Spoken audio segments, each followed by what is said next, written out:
को ब्रेकफास्ट चाहिँ एकदम इजी छ।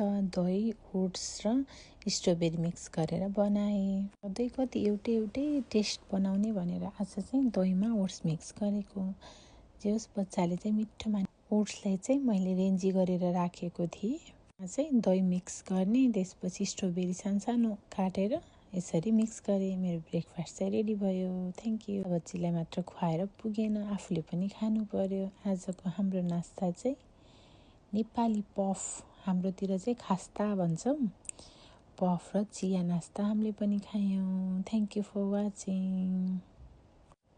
नास्ता सास्ता खाइसकेपछि एकछिन बच्चाहरूलाई चाहिँ बाटोनिर यत्तिकै हिँडाउन निस्केको।